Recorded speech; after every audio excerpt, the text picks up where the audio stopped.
check's in the mail. The check is in the mail, and it ought to be there Tuesday without fail. If you have got a bill to pay or something you need to buy, just type the check and send it off in the mail. Millions of Americans go out every day with a checkbook in their purse.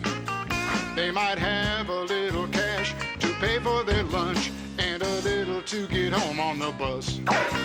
But if they suddenly decide to make a purchase or shop, they whip it out and write out the exact amount with some ID. Then they sign it and they walk out with the stuff that they paid for with their checking account.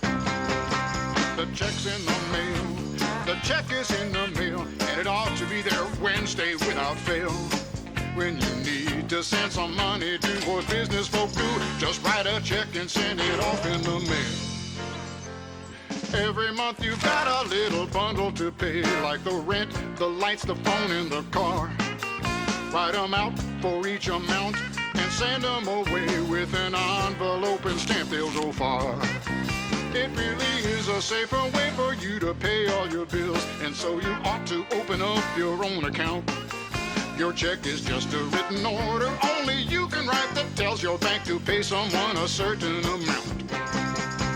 The check's in the mail, the check is in the mail, and it ought to be there Thursday without fail.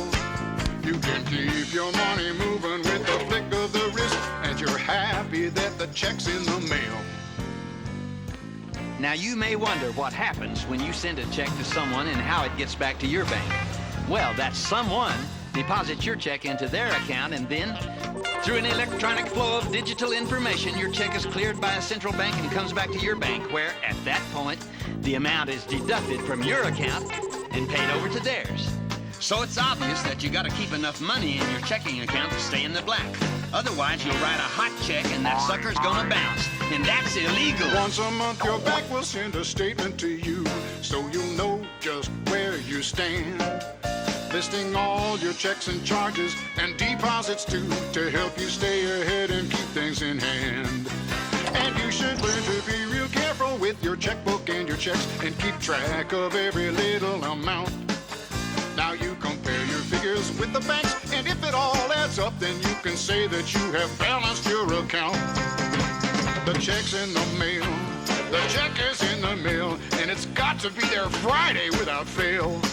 But just remember that you got to have some income coming in before you send out all those checks in the mail. I'm sure it'll be there next week sometime.